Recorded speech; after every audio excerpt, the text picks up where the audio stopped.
So yeah, my turn to come and speak now, along with Paul Homer. Paul, just in case people don't know who you are, could you just very quickly explain who you are, please? Yes, I'm the chairman of the Standards Committee. I've been a surveyor for 38 years, and I am nigh on retiring now, I think, but still managing to do a little bit. Bless you. Paul gets all the complaints, of course. They all come via Paul's desk as well, so we do get a number of complaints.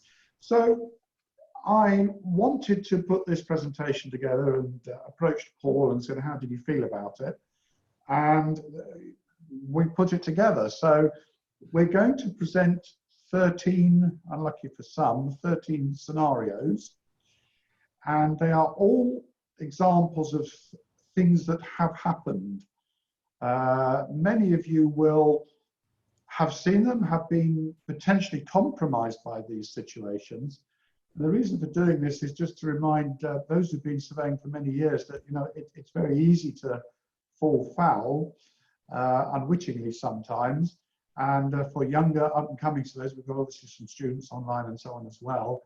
We want to just try and explain to you some of the things that can potentially trip you up as you make your way as a surveyor. So we will present the scenarios, and then Paul and I will role play each scenario. I'll explain who is taking what role for each one. I'm going to try and trip Paul up as much as I can and be really nasty to him and see how he responds. And then we will reveal a couple of slides, one with a positive outcome to the scenario and one with a negative outcome to the scenario. So if you want to jump in, as any of the delegates want to jump in and say, that's happened to me, this is how I dealt with it, or you handled it differently, we really welcome your input. This isn't just Paul and I you know, talking for the next 50 minutes. So please do feel free to jump in. I must give thanks for the inspiration for this presentation to Captain Bill Wayant and Bob Kissinger. They're both based out in America. And when I was over in Baltimore earlier this year, back in January, they gave a similar presentation. And I rather liked it and thought it's totally relevant. You know, there's lots of things we try and help surveyors with, teaching technical skills and all the rest of it. But this is one of those softer areas, and it's a terribly important area. So let's just give a definition of ethics to start with. Very simple: moral principles that govern a person's behavior or the conducting of an activity. That is an English dictionary definition of ethics. Just want to flash through the Surveyor Code of Conduct quickly. There's a couple of slides here. So this is the IIMS Code of Conduct. Professionalism: a member must have sound foundation in the general knowledge of his or her profession, in addition to appropriate and adequate experience. Objectivity: a member must adopt an impartial and objective approach in all aspects of his or her surveying work. Integrity: the surveyor will not be influenced by outside pressures, seek to reach agreements based on objective conclusions, and not make personal or illegal profit from the sale of damaged goods or materials. Independence: a surveyor will be independent of the client commissioning the survey. And in terms of client relations, a surveyor will never bias or modify his or her professional opinions for personal gain or in response to any form of pressure from whatever source. A surveyor will only undertake assignments for which he or she is properly qualified or has relevant experience in. Don't work outside your area of competency. And a surveyor will recognize that his or her first duty is to the client's instructions and always observe professional integrity. So avoid prejudice and conflicts of interest. A surveyor will avoid any assignment or compensation that would create a conflict of interest. A surveyor will inform a client immediately of any business connection or interest that might influence judgment or impair the independent nature of the assignment. Right, so are you ready, Paul? Yep, I'm ready.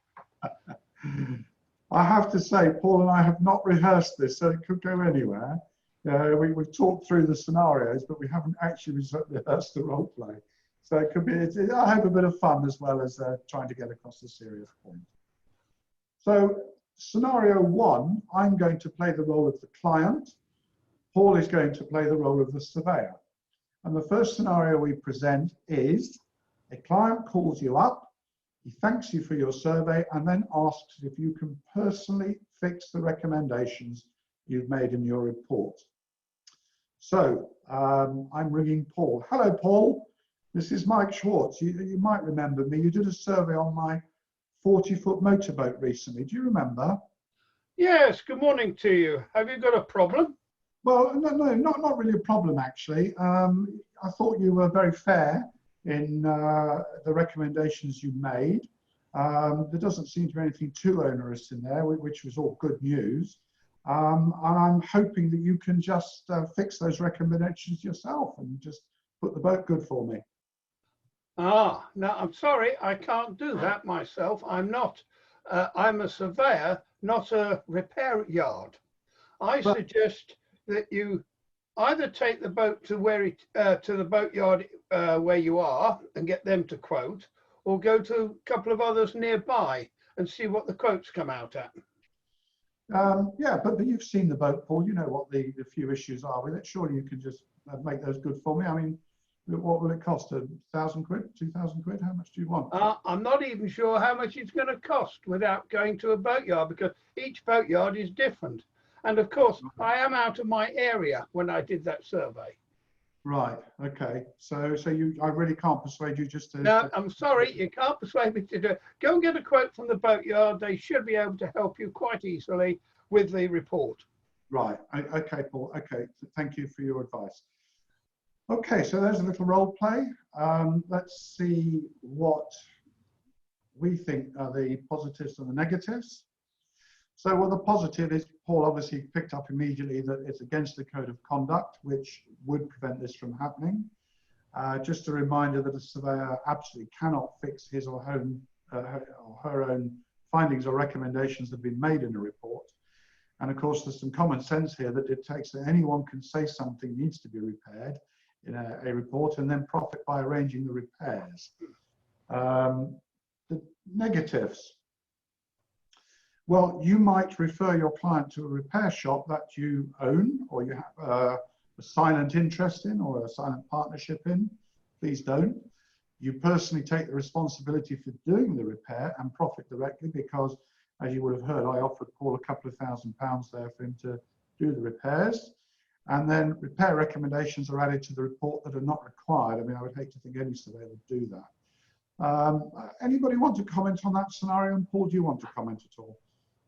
No, I'm quite happy, but of course a lot of surveyors aren't in their local yards when they're doing surveys. They can be all over the country, so they wouldn't know, they couldn't go back and do a repair to a boat anyway. But so you must always organise it, you know, the local yard should have first option of repairs, but if they're no good, obviously you've got to suggest 2 others as well to cover yourself. Okay. Jump in any time, delegates, if any of you want to make a comment or disagree with us or put a different point of view, then please do. So, scenario 2. Well, I think it's always very good to have some feedback from the yard who's carrying out the repair. I've seen cracks on the boat, and finally they cut it away, and then you can see inside that the actual laminated was not damaged at that point. So that's also a learning curve for the surveyor to get feedback from the yard who's carrying out these repairs. Yes, it's always good to get that, but if you're not in the right area, you can't do that easily. Yeah, correct. Okay. Mike, good morning, first of all. Hello, Mark. How are you? Very good, mate. Very good. I think the majority of my clients have always just come back to me and said, who do you think is most suitable for doing this repair? Well, you'll be pleased to hear that's scenario 7 or 8. Sorry about that. You're jumping ahead, but no, it's a good point, Mark. It's a good point. Okay. All right. Okay. So let's scope out scenario 2. The surveyor values the boat at £100,000 in his valuation report. The bank, however, wants that reappraising to £120,000 for financing reasons. The buyer or owner comes back to you as the surveyor and asks you to revalue the boat at the higher amount. So in this little scenario, I'm going to play the distressed client who needs a higher valuation, and Paul plays the role of the surveyor. So is that Paul Homer? It is. What can I do for you? Well, it's Mike Schwarz here. You recently carried out and provided a valuation on my boat Seamist. I don't know if you remember that. Yes, I do. So you came back with a valuation of £100,000, Paul, which seemed fine at the time, but I can't get finance on the boat. I'm going to ask if you can please change that valuation to 120,000 to satisfy the banks and so on. Can you do that? Can you give me any reason why? What's the difference between now and when I did the survey? Has anybody increased any equipment or anything to give that sort of value? No, it's exactly the same as you surveyed, Paul. It's not been touched at all. I just need a higher valuation, please. I'm sorry then, I cannot alter my survey. This is the valuation I did at the time, and unless you can give me a reason to change it, I'm unable to do so. So did you have any idea about how, or any suggestion about how I go back to the financing houses and try and persuade them? I mean, can you give me some advice on that? Or it's very difficult because once the report has gone out, it's there in the public domain, so one can't change it. You can only ask the banks if they will allow an extra, 10%, which might help. You want 20%, but they might bend the rules a bit for you, but you can only do that, or try another bank. are you sure I can't persuade you in some way to change it? I'm sorry, this is the valuation I found and worked out, so I can't alter it. Now it's in black and white. But how sure are you that the valuation is accurate? Well, I'm very sure, but the only way you can get another valuation, go and find another surveyor. Which, right, he's going to come back with a similar answer. Okay, all right, fine. Okay, Paul, I think that's probably okay. One point, if you read my report and valuation, it does say in the region of 100,000. Right. And because of that, you could try and persuade the finance company on that basis. Yes, okay, Paul, fine. Thank you very much. Okay, that's scenario 2. Let's just look at some of the positives. So obviously Paul has gone to a website such as boatsold.com. He's done his homework. He's absolutely sure that he's valued the boat correctly. It's always a bit subjective, valuing a boat. It's not an objective process, but of course there are places where you can go to check the valuation of that boat and be sure that you have got it as close as you can. And also you could take into account the broker's opinion possibly at that point. Just again to keep the broker on your side. That can be a bit of a challenge. In terms of the negatives, well, Paul could have come back and just said, no problem, I'll adjust the report accordingly and put £500 in my bank account and I'll send it over by email now. He didn't. Please don't. It's not a good thing to do. And the broker might come along and say, well, if you don't revalue that boat, it's all going to fall apart and I'm going to lose the sale and therefore I'm going to delist you from my list of approved surveyors. Well, if that's the case, sad, but so be it. I know how hard it is sometimes to get onto the list of brokers. Paul, do you want to comment? Does anybody else want to comment on scenario 2? It won't be the first time it's happened to me, and it won't be the first time that the boat yards have taken me off their list for 6 months, if that's what they do. But that's a broker's problem, not a surveyor's problem. Yeah. But it is very difficult for a young surveyor starting out. This is where the problem lies. Yeah. And it's so easy just to say, oh, I made a mistake and I up it. But, once you've made your mind up, you've made your mind up and you put it in black and white. How can you change it? Unless somebody says, well, we've put another £40,000 worth of equipment on it. Yeah. And then you can say, oh, well, I'll do an amendment with that addition. Yeah. Paul, I missed a question from James on the previous scenario. He asked, would you oversee the repairs for a fee? Yes, you can oversee the repairs for a fee quite happily. There is no problem with that. Okay, thank you for clarifying The fee might be very expensive if the boat is still in the south of France. that. I have to keep going out there once a week to look at it, which I'm quite happy to do. In exchange for vast quantities of French wine, of course. Yes. Okay, so I've got another question here. Let's just pick this one up.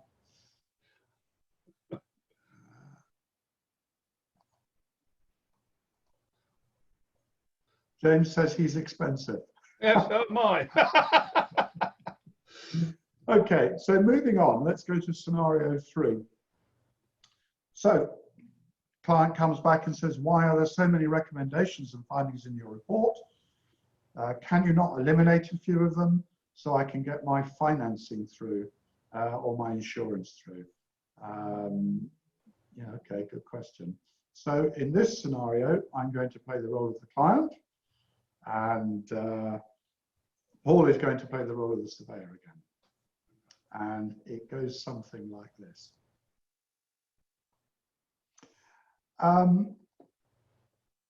Hello, Paul. This is Mike. I've got your report today, thanks. I've got a few concerns though about it. Can we just? What's the problem? Well, I'm just a bit concerned as to how many recommendations you seem to put in there. Could you get rid of a few? I mean, I don't think the bank's going to like this. I think I might have some problems buying this. Can you consolidate some of them into one sentence? Not really. You can't consolidate. The faults are there one by one.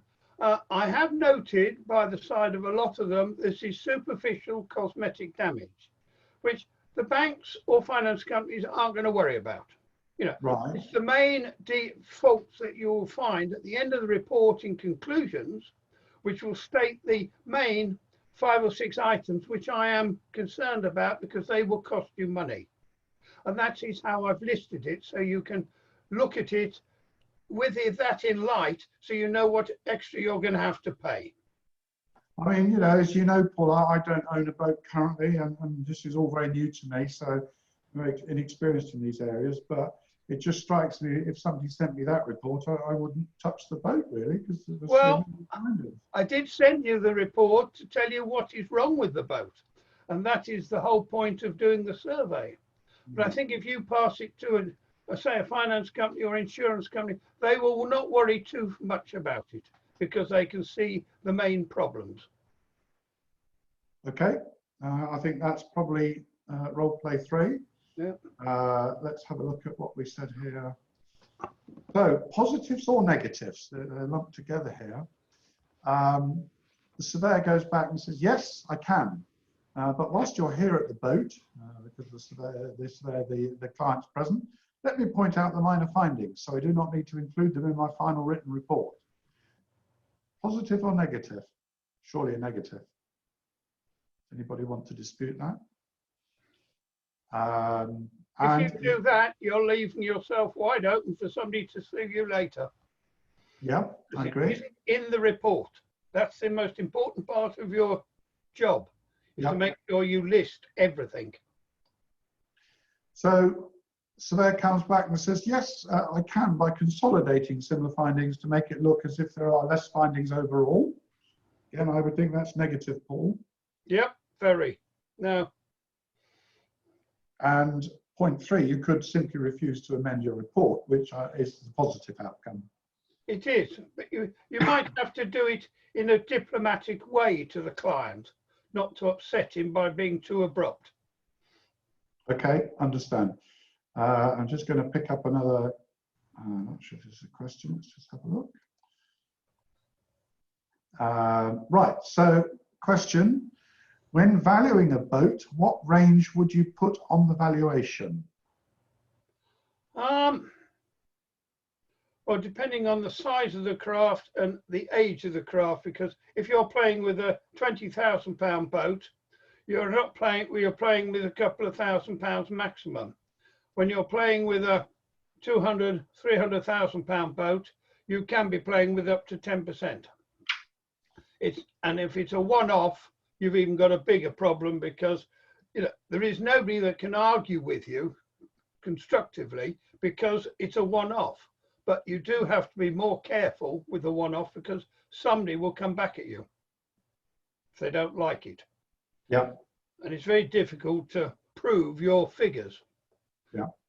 As well as disprove them, of course. Yeah, yeah. Okay, let's keep rolling.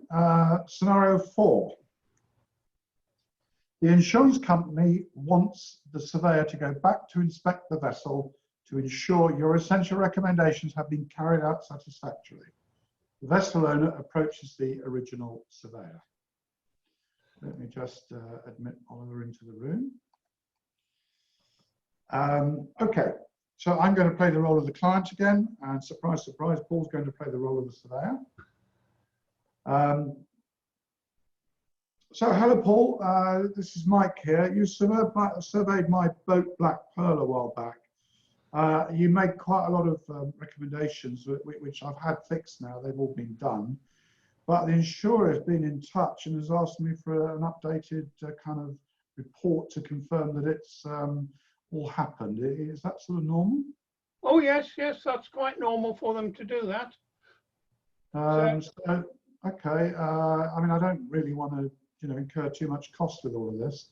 Could you just sort of drive by and have a look at it? You don't need to go on the boat, do you? Oh, no, sorry. Once you've got to go and inspect it, you've got to inspect it. That's what they want. So I have no choice but to go out there and go through it again with all the faults that were wrong to check they've been put right properly. Well, surely you don't need to get back on the vessel, do you? Oh, yes. Most important that you go back and look yourself. You can't get anybody else to do it for you. You must do it yourself. That is what you're putting your name to when you do a report. Right. Okay. So I'm very sorry, but it means that you're going to have to pay for another survey. It might be reduced in amount, but it's still going to be paid for. Yeah, that's my concern, really, Paul. I don't really want to incur that cost. You sure you just can't, just say it's all good? No, sorry, I can't do that. That's more than my reputation's worth. Okay. All right. I think that's end of scenario 4. Some quite obvious positives. Paul did suggest when we were putting this together that you could refer the request to a local surveyor if you are some considerable distance away. It's possible that you could use the network and find a surveyor who you trust who could actually go and do that work. Obviously, you could attend in person and charge your fee for re-inspection. And Paul, would that be a lesser fee or the same fee as the original fee? Would it be a lesser fee because you're not having to go through the whole boat? You're only having to go and look at 3 or 4 items. Yeah. Of course, the cost of travel and the expense there is still the same. So you've got to go ahead with that. And perhaps the point that is a positive but might concern 1 or 2 people is that you could instruct the broker technician, or broker, I've got broker in there twice, to supply repair receipts and verify by video if necessary. Have you ever done that, Paul? No, you still haven't. When you write a report to say, yes, everything's okay, you've got to say you've actually been there and seen it. You can't go off a video because it might be a different boat. You don't know. Mm. So, if you know another surveyor you're happy with, you could get him to check it for you. But your report must state that when you write it back to the insurance company, you say, you weren't able, but so-and-so has been done it on my behalf, and I'm happy with his findings, which you're putting your neck on the noose for what he's seen. So I got a couple of points that have come in here on the chat. Chris Holmes says, do not accept photos, as I have had photos of a different boat sent to me. Found that out when I went back to view the repairs. So you need to be absolutely sure that you are looking at it, at the actual vessel. Vangelis says, if you find a structural problem and your client withdraws from the purchase, the current owner requests a full recommendation list and oversees the repairs, what is a fair price for that for passing the full recommendation list and not a full pre-sale survey? Does that make sense, Paul? That is very difficult because it isn't done for him at all. He's got to ask you to do, you know, pass it over. Therefore, you've got to do a structural survey for him. You can't just leave it and say, oh, well, I passed these, that's what I found. You've got to be very careful doing that. You know, if it's around the corner, it might be quite easy for you to go and meet him and do it at a nominal fee. But if it's anywhere else, and if it's a major structural problem which you found and maybe a couple of others, therefore, it depends how you've written your report. You might have written up that further attention is required. And that covers you for anything else might be found. Yeah. Therefore, you're not making a mistake. But if you do it the other way, you could drop yourself right in it. So we've got a couple of negatives on scenario 4. So the surveyor responds and says, yes, sure, just send me the form. I'll sign it off and say that it's all been done. Don't do that. You could return to the boat and prove you were there without checking the repaired items and charge a fee. So you simply arrive and take a selfie of yourself at the boat and say, I've checked it all. That's clearly unethical. And the famous drive-by inspection, well, I drove past in the car, I didn't get out, but it looks all right. So I'll sign it off. Ross Keeble has a question, Paul. Can a surveyor clarify survey recommendations on their own vessel for insurance if they have done the work themselves, if no other surveyor is available or willing? Well, you can find a surveyor that's willing. You can't do it yourself because that would mean nothing to the insurance company. They need an independent report. You might get a boatyard to do it, but you can't do it yourself. Okay. I think that concludes scenario 4. Scenario 5, keep rolling. So, will you change the report you did on this vessel some months ago into my name? Asks the client. Again, I'm going to play the role of the potential new client. Paul plays the role of the surveyor. Is that Mr. Homer? Yes, this is Mr. Homer. Hello, Mr. Homer. My name's Mike. I don't know you, but I'm looking to purchase a boat that you surveyed about a year ago, it looks like, a 50-foot boat. And I'd like to ask if you can transfer that original survey, which I found on the boat, into my name, please. I'm sorry, I can't do that for 2 reasons. 1, I carried it out with somebody else. And 2, it's a year ago. And a year ago is far too long for a boat. It's got to have changed in some way. I can re-inspect it again, if you like. I'm prepared to do that. The boat's been sitting on the hard for much of the last year, so I can't imagine anything's changed on it. And, you know, how much do you want me to send you to change the report? I mean, what's the going rate? Oh, there's a lot of damage could have happened in the meantime. Could have had window leaks, deck leaks, all sorts of leaks which have damaged the boat. It's been out in all weathers, so that can damage it. The hull itself might be in a better condition, but you know, without looking, you can't tell. So, as it's a year old, it's got to be a new survey. If it had been 3 months old, that might have been slightly different. So I'm going to re-inspect whatever happens.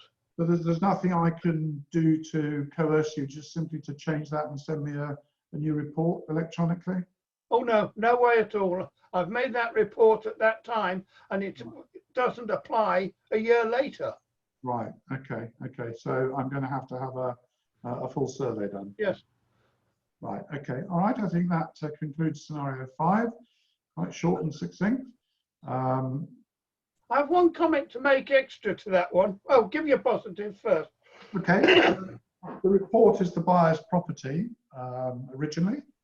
The surveyor would need a written instruction approval from the new buyer before it can be released.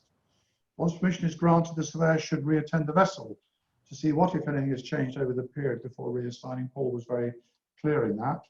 And remember that the dates, the original date, I've got a spelling typo there. What have I put in there? An S. Thank you. Why have I done that? Go on, Paul, jump in before or do you want me to move to negatives? Now, there is one company in the, that sales brokers who insists that the owner has a survey carried out to his boat prior to putting it on their books. But this survey is for a particular reason, so that the new buyers don't have to have a full survey. Because mainly this is on steel boats. And if you do a survey on a steel boat, a wide beam, and it's in the water, and 3 months later, it's sold, there is no reason to do the underwater area again, because it won't have altered in that time if it's just been on the pontoon. So in that case, you could reassign it, because that was the purpose of the survey in the first place. And in some ways, it's a good thing, because the sales yards can sell the boat without having to lift it out the water again. So the new owner goes straight on board, sees all the problems. He's got a list of all the ones underneath, because he's got the copy of the report, and that you could reassign, because that's the system they use. But it's only one group that I know that do that at the moment. Okay. And of course, the negative on this particular scenario is, sure, no problem, sir. If you can pop £500 in my bank account today, I will change the reporting to your name immediately, and I'll send it over to you. Don't do that. I like Okay.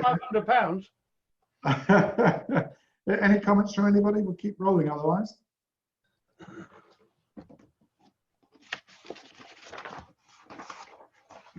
Scenario 6.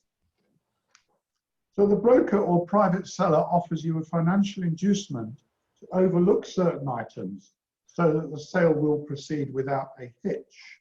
I'm sure many surveyors have faced this. I'm now going to play the role of the broker who's looking for an easy ride with the vessel, and Paul's going to play the role of the surveyor. Hello, Paul. Good to see you again. How are you? It's been ages. Yeah, not bad. Thanks, Mike. Good, good. I understand you've come to have a look at Mighty Mouse, to do a survey on Mighty Mouse. Yep. Yeah, I've got to come and do that. It shouldn't be too bad. Yeah, well, to be fair, Paul, I really need to move her on, I mean, gosh, she's not in great shape, but we all know that. It's been on the hard for some time now, so go easy on her and turn out a good report. There's a good chap. Well, I can only do what I can for you. A report is a report, and it's got to have everything in it that's necessary. Yeah, I know that, Paul, but we've known each other a long time, so, don't be too hard on her. And let's make sure we can get this sale through, and, I need to earn some commission on this one. Well, I can do my best, but, I can't leave any items out in it, because if I do, somebody will sue me later. And, yeah. That's an expensive pastime. So now it'll have to be what it is. Yeah, can't do any more. I'm sorry. You know what I'm saying, Paul, don't you? Yes. You know what I'm saying. But there's no way around it, I'm afraid. Okay, I don't know who's faced that sort of scenario before. The positives, the only positive I can say is no, I can't do that, which is what Paul was saying. Push back, and the reality again, Paul, is that you leave yourself potentially open to the broker turn around and say, well, if you can't provide a good report, then I'm going to chuck you off my list again. And well, that is one of the problems that happens. But it depends how you've got to try and be more diplomatic to say, you'll do your best, but it's not going to alter the fact you're still going to put the things in the report. If you start leaving things out to make it sound better, then you're in trouble. You're opening yourself up to being sued. And the surveyor, the broker next time will say, oh, don't use him, he misses things. It's a two-edged sword, that one. If they get upset with you over something, they would down you because you don't do things properly. Or they'll say, you're the easy one. Oh, you'll pass anything. If you want a reputation, which one do you want? Yeah, I think that's good advice. So the negatives to that scenario, Paul says to the broker, yeah, that's no problem. I'll have to oblige, and don't worry, I'll get it sorted, and we'll get this boat moved for you. Or, even worse, the surveyor says to the broker, well, which items do you want me to ignore and overlook? It seems extraordinary that those sort of dialogues go on, but that does happen, Paul. All these scenarios have happened. That's the point, and not just once. And it is a big problem for people in this trade. So be careful, be wary, and push back at the broker. I think that's good advice. Right, let's move on to scenario 7. That's for you, Mark. That's for Mark, yes. Can you recommend a repair yard, technician or facility? Says the potential vessel purchaser. Now, I'm going to play the potential vessel purchaser and Paul will play the role of the surveyor. Hello, Paul, this is Mike. I got your survey on Fat Jack this morning by email. Clearly, there's some work to do. So I'd like to ask you if your personal recommendation on where I should take her and which yard do you think I should approach, Paul? Well, first of all, try where you are. Try the local yard, get a quote off them. Now, if you're not happy, go round to 2 more yards, you know, nearby and get quotes from them and see which you think is best. And that is the main way to go forward. If you have a problem, you can always come back and let me know what's going on and I'll try and help you. You must know all the yards, Paul. You must know, given this type of vessel, where the best place is to put her, surely.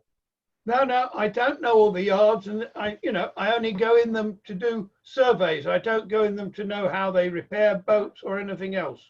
I have no knowledge of them. Right. Okay. Especially in that area, because I'm not in that area. You know, you're in Bristol having this boat done, and I'm in Windsor, you know, where I live, so I don't know the yards. Right. Okay. So you can't really offer me a. No, I can't help you there, but go to your main one where you are first. Okay, Paul. All right, I'll take your advice. Okay, end of that little role play. So I've got a couple of comments that come in, Paul, about the last item. One is fascinating. I had a broker threaten to sue me if I stated the boat was unseaworthy. Needless to say, I stated the actual facts, and I'm still on the broker's list. So one comment. Tim says it is of course possible that a broker or a customer could be testing your ethics in scenario 6. Quite easy. If you say a boat is unseaworthy, one has to be very careful. What is seaworthy? It's a very dangerous comment. I can tell you a little story, if you like, from a Freeman 30 in Dover. He was there, he'd moored there for years, and he went across to Calais for the weekend and came back, and then he sank in the harbour that night. And then brought it out, put it in the yard, and they said, oh, it's got osmosis, the bottom's fallen off, all of it. And they went to court because he hadn't paid his bills. And the judge said, well, it was seaworthy at the time because it went across the channel and came back. Where, you know, so he said it was seaworthy. Now, we might disagree with him, if you like, because obviously it failed when it got back here.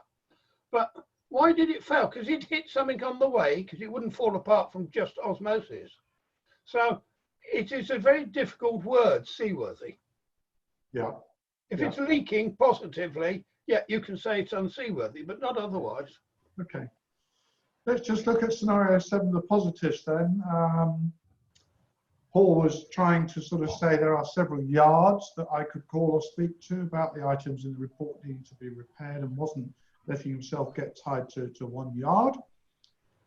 Negatives, well, he could have said, yeah, as a company I regularly recommend and use, and just give one option. Obviously, with pretty much anything we buy as an organisation, we'll always look at 3 options before we choose one. And it's not necessarily always on a cost basis, of course. That's the other thing to remember. There could be other aspects to, you know, the quality of service or whatever. And worryingly, you know, Paul could have said, yeah, go to this yard because he knows he has an association, an arrangement, or something, or even a silent interest in the boatyard. Very, very dangerous. All right, let's just pick up a question here. it is a comment though, that even as you know yourselves, you recommend a restaurant to somebody and it's changed hands or something and it is lousy the next time you go. So it's the same with boatyards. You don't know. No, exactly. Ollie makes an interesting point here. Often asked to comment on whether a repairs estimate is fair and reasonable. Often when dealing with insurance claims or doing damage assignments for owners and end up comparing yards, how would you approach this? Well, if you've got one, you've got to work out from the quotation how many hours they're putting in, and if you have a knowledge of that. Your knowledge in a lot of times isn't enough to go as a surveyor and say, oh yeah, that's fair. You need quite a few years of experience. If you've been a repairs manager for a few years, then you will know how long a job takes. Or so you know if it's a reasonable quote, and you'd know what sort of parts were necessary. But that's an insurance surveyor's job, and there are a lot of them. And if you're not happy with a quote, you can go down your local yard and get somebody you know to give you an idea if they think it's even reasonable, to give yourself a start in doing the job. It's very difficult. Yeah, good advice, Paul. Let's keep moving. I'm conscious of time. I've got another question here. Let's just pick this one up. Problem is that different yards cost different amounts. Well, you know, that is a problem. And at the end of the day, the buyer, the person buying those services needs to decide what they want to pay, what they're prepared to pay, I suppose. Yep. Okay, so let's move on. Scenario 8. Your client already has a boat repair yard in mind for the work based on the recommendations you've made in your report, but you personally know this yard performs substandard work. How might you handle this? So I'm going to play the role of the potential vessel purchaser and Paul the role of the surveyor.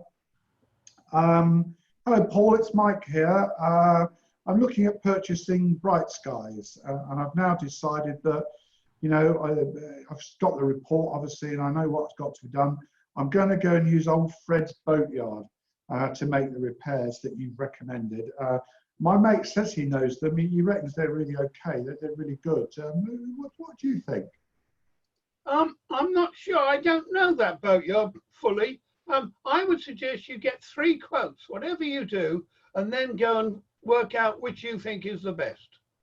Well, that's fine, but my mate says they're all right. So do you think I'll be okay going or taking his recommendation? I mean, he knows a bit about boats.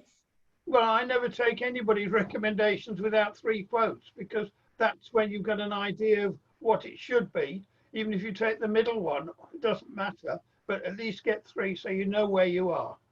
Right. So you just don't know them? You don't know if they do? No, I don't know them. And in fact, I would never recommend a boatyard or say that it's no good. I just don't know is the answer. Right. Okay. All right, Paul. Thank you very much. I think that's scenario 8, positives.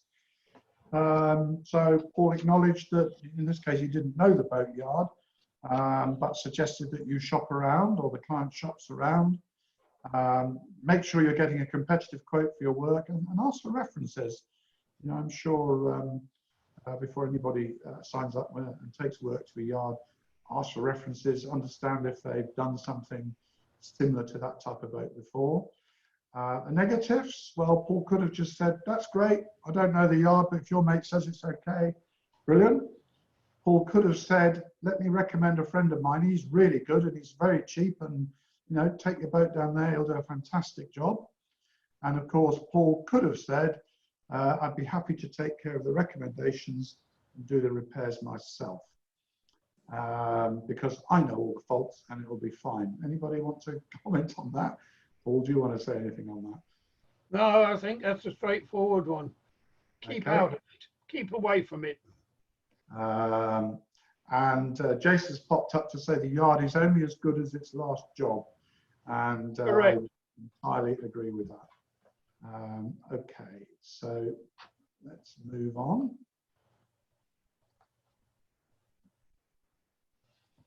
Scenario 9. Your client has not seen the boat, is potentially buying the vessel blind, And of course, with COVID going on at the moment, this is a very real possibility. The client will not be present at the survey, but wants to instruct you. What will you do? So I'm going to play the role of the potential purchaser again and Paul the role of the surveyor. Is that Paul? Hi, yes, that's Paul. What can I Hello, do for you? Paul. My name's Mike. You don't know me, but I've been sent some particulars by a broker on a boat that I think looks really good and I really like the look of. Frankly, I've no intention of looking at the boat. You know, I'd be really keen for you to do a survey on it for me and tell me if she's any good and give me a recommendation if I should buy her or not. Can you do that? Yes, there's no problem in doing that. I will go through it as best I can for you and we'll do what we can.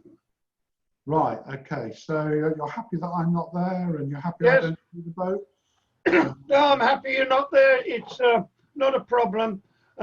I will send you my terms and conditions for you to look at as well, where it will cover that I don't guarantee colours that are stated in the report or in the brochure, because colours are only in the eye of the beholder. But the condition of everything else will be stated.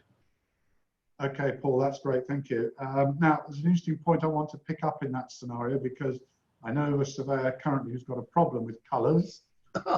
He described the interior of a boat as beige and took a photograph of it. And the person has bought the boat blind, doesn't agree that it's beige and doesn't like the colour of it, having seen it now in real time, and there is potentially a bit of a standoff going off with that one. So, you know, Paul, you were very wise to mention that, I think. Well, I've seen the difference in colours, even on a white or cream boat. It's very difficult sometimes, you know, is it white gel coat or cream gel coat? Yeah. Or off-white? It's how do you describe white? Because there are hundreds of whites. Yeah. And it's, you know, if it's been out in the sun, it might be yellowy, so it's cream suddenly. Yeah. You have to be very careful on the way you do mention colours. Yeah, be careful not to fall into that trap. So Yeah. the positives, well, Paul could have said, I'm not prepared to survey this boat, as your interpretation could be different from the actual condition of the boat. Paul agreed to take the job on, but that could have been a response. You cannot be the decision maker on the person buying that boat. And as Paul says, you can only provide a factual survey and nothing more. Ultimately, the decision to buy the boat or not blind is not yours, and you shouldn't give any recommendations to that effect. The negatives of that side, well, you could just survey the boat and take the person's money, end of. And that would, I think, be concerning and a breach of ethics. Any other points on scenario 9? In which case, let's move on. Another absent client scenario. I've got a question just come in, Paul. Let me just pick this one up. Okay, Fergus wants to know, what about providing videos and photos? We have got a scenario on that coming up shortly. So if I may, I'll defer to that one. Yeah. We'll get to that one in the next couple of scenarios. So scenario 10, the client is not present at the survey. You, the surveyor, discover a number of very serious defects that will almost certainly affect the sale of the boat. The client should be available for decision making at that point. What do you do? So I'm going to play the role of the broker. Paul's going to play the role of the surveyor, and Paul's going to open this one up. Yeah. Hi, Mike. How you doing? Yeah, good, Paul. I've got a problem with the boat owner for the one I'm surveying now. I can't get hold of him. I found several faults, but I can't get hold of him. Have you got any telephone numbers for him or not? Yeah, hang on, Paul. I've got the mobile for him. Let me just try that. Oh, no, there's no answer on that. No, it's just going straight into voicemail, Paul. Sorry, I don't think I can help you, really. No, well, he's got several points, but it's still possible to carry on. I'm going to carry on and finish the survey. He hasn't instructed me not to, and he's not available as he said he was going to be. So I'm sorry, I'm going to do it and see what happens. Yeah, okay, Paul. I understand. Okay, short scenario. Let's just pick up another chat question here. Right, Graham wants to ask, what are your thoughts on having the client present?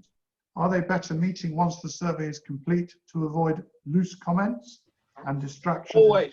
I always try and get the clients after I finish the survey. They can turn up afterwards quite happily, and I'm quite prepared to go through the main faults with them. But you don't want them there while you're doing the survey, because they'll be at one end of the boat asking you questions where you've got to keep moving from one end to the other, and you'll lose your train of thought, make a mistake, and then they'll come back at you later and say, well, you didn't tell me about this. Yes. Or you've told them about it, you've forgotten to put it in your report, which also happens. I have to say, Paul, that's something you are very consistent on. You never deviate from that one at all. Now, I always try and start early, make sure there's nobody there, and make sure the brokers take the clients away. And when they ask me what time I'm going to be there, I never tell them the right time, because I've always been there 3 hours before they even think about turning up. So I don't get caught like that. Okay, Graham's appreciative of your answer. Okay, let's look at a couple of positives and negatives on this scenario. So positive, you could try to establish contact with the client and record that you have done so. So even though you got a failure to connect with him on his mobile, record the time and say you tried to make contact and so on. That's a sensible thing to do. Well, as we said, contact the broker. I played the part of the broker. On this occasion, I couldn't contact the client. And then if no contact is made, you could continue to complete the survey as per the original instructions, which was what actually Paul decided to do. And I guess that's just a judgment call at that time, isn't it, really? It is, because I had one the other day where I did stop it because the cost of the repairs was more than the value of the boat, as well as the purchase price. So it was a no-go. It wasn't even a small repair job or a reconstruction that would make it worthwhile. It was a no-no. So that's interesting, Paul. How did the client react when you gave them the news? He was quite happy because he's buying a boat for 20,000 and he'd got to spend 15 on it to put it right. Yeah. And when you put it right, it was only worth 20 grand. Yeah. Okay. So it was not worth going for. And of course, it was local, which was the easy part. I could always go back and finish it. Yeah. If it had been at long distance, then I might have had to carry on. Yeah, yeah. Okay, so Tim has just popped up to say, back to the last scenario, we're still having the seller there as well as the buyer. So get rid of them. So the negatives, possibly of the scenario, you cannot contact your client. You simply decide you're going to stop the survey midway through and you walk away from the job. Unless, of course, it's due to a health hazard, in which case nobody would expect you to continue. I don't know that is necessarily a negative, Paul. No, unless it's a health hazard. It's very difficult to say a health hazard today because you don't go on board in that case. Yeah, exactly. Right, time's against us. We've got 5 minutes and three scenarios, Paul. So let's see if we can get through them. I've got another chat question. Let me just pick that one up.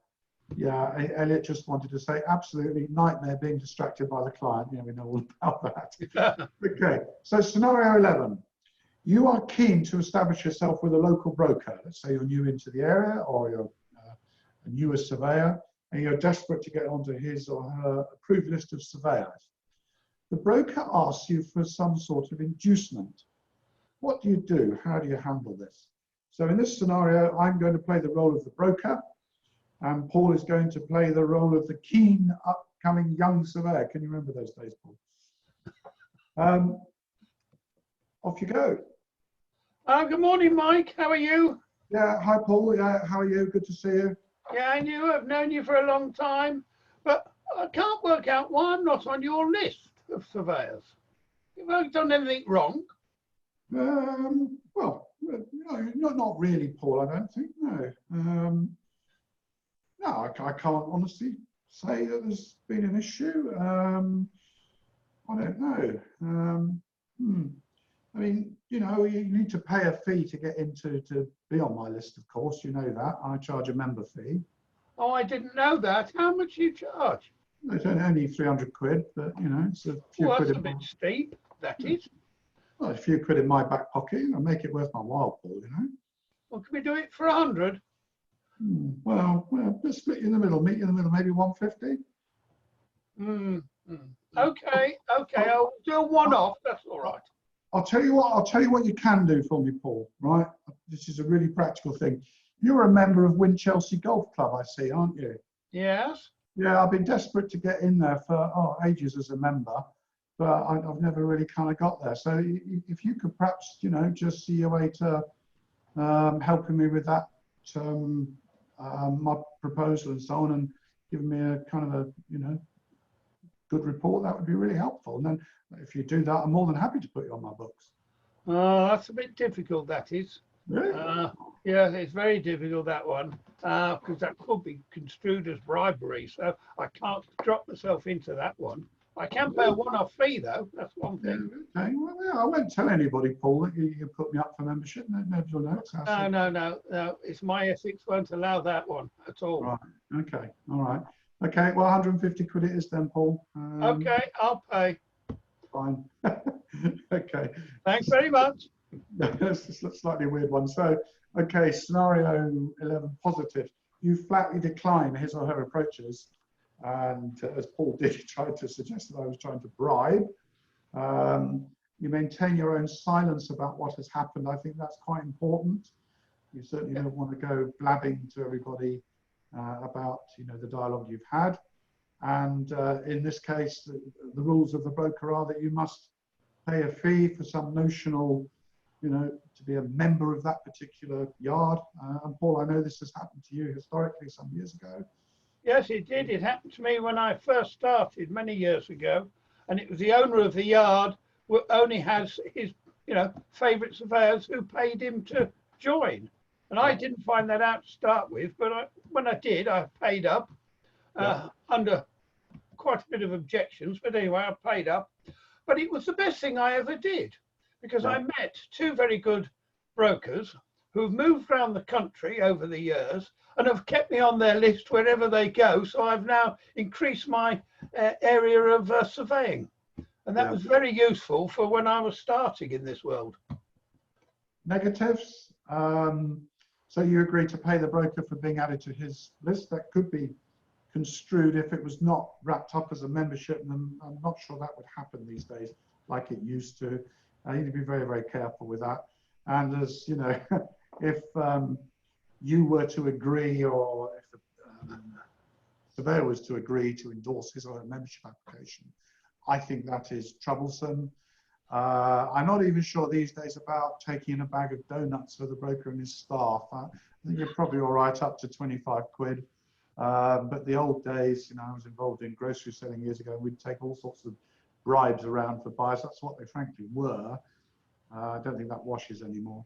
And whatever you do, you're angry with the broker because of whatever, don't go to social media and say that he or she has not been very fair in their handling. Keep a low profile. Again, if anyone wants to comment on that, experiences, that's fine. Okay, 2 to go, Paul. So, information reaches you about a serious situation or a failing as a result of a poor survey caused by the negligence of another surveyor who is not personally known to you. Now, this is a very real scenario, and it does happen. How do you react? So, we didn't actually necessarily have a role play for this. I'm just going to ask Paul to explain how he would react in this situation. Well, the main way you've got to react is not your problem, basically, but you go get the information from somebody who's going around saying this man's no good, that and everything else about him. Get that person to put it in writing to the organisation that the man belongs to, if he does belong to one. That is one of the problems. It is not up to you to do any more than that. Everybody hears about other surveyors that are doing the wrong thing. That's quite easy because, that's life. There's always something one misses, if you like, when you do a survey. And somebody says, oh, well, he missed this and he missed that. But it's not up to another surveyor really to push you to, along to cause more trouble. Even when he does a survey and finds all these faults that weren't found before. It's up to the person who is complaining or made the complaint to do the right thing and go to the organisation. That's the best way out of it. Don't do it yourself, whatever happens. Yeah, that all makes perfect sense, Paul. Would you ever contact the appropriate maritime regulator? I suppose in a very serious breach you might. No, no, can't persuade you to do that one. Okay. I've had a question actually here. Well, not it's a comment. I've got Tim disagreeing with you, Paul, which is great. So sorry, Paul, disagree. No inducements, no fees. It could be the tip of the iceberg, and people will know that you can be bought. And Elliot says, no, I wouldn't entertain that either. So I don't know if that happens these days. You're going back to a much older time in past and so on. I got an invoice for it to cover myself. Okay. Well, okay. Oh yeah, I got that. I wasn't just paying out money with you know, if somebody wants to have a go. I had an invoice from the yard. Okay. Interesting. Well, that might change the thinking. I don't know. Right. Let's crack on. Last one. Final scenario. A new client calls you, proposes that due to COVID-19, he or she does not want you to do a physical pre-purchase survey, but he or she will use a live link, in other words, an iPhone or something like that, to show you a video of what you want to see so that you can then write your report on the back of the evidence. So I'm going to play the role of the new client. Paul plays the role of the surveyor. And I open up with, hi Paul, this is Mike. How are you? Not bad, not bad. What can we do for you? Okay, we spoke about you doing a survey on Dancing Girl. Yeah. I'm ready to proceed with that. But my preference is with COVID and everything else, I don't really want you near the boat. So I'd like to do this remotely. It will save on your travel costs as well, which means cheaper job for me, much easier for you. I'll just link us up using my iPhone and you tell me what you want to see and then I'll pop the phone in there. How does that sound to you? No. Can't do that at all. If Really? I do a survey, I'm signing up to say that I have actually seen the craft and I have found these faults. I can't, you know, I can't give you a report by saying I did it. I can do your report saying it's, you know, by video link, but it is worthless, absolutely worthless. I've got to actually see the craft, whatever happens. But my mate bought a boat earlier in the year and did exactly that with a surveyor, so it must be all right. Well, if he did that, he's a very silly man because he could have lots of problems, and the surveyor has left himself wide open for because he didn't see something, and he'll be sued. Right. So then he'll be up before me anyway. So you're really not happy to do no, that? No way at all. Okay. All right, Paul, I'm just conscious of time now. We need to wrap up. We're running into James's time. So positives. Actually, we can't think of any. Declining the instruction will certainly please your insurer. I've spoken to a number of the insurance companies who we work with, and they've all said, please steer clear of it. You would have to put in so many caveats into your report. You'd have more caveats than you have reports to cover you. So it really is not a place to go, we would suggest. Reporting on something you have not seen does carry an inherent risk. It could increase the likelihood of being sued. And as I said, your insurer will be nervous. That said, I do know people, certainly in the coding area, where a surveyor's gone along and said, you know, you need to replace this. If you can send me a photograph of it, you know, I'm reasonably happy to sign off on that, but that would be on a very specific one-off item and not sort of doing a survey in real time. So, Paul, is there anything you want to add to that? No, you know, that is the basic. You mustn't do it. It's as simple as that.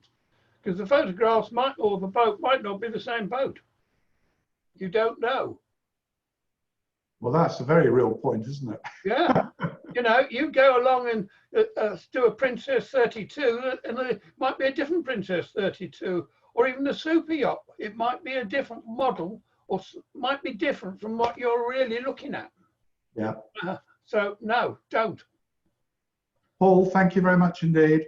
That's a pleasure.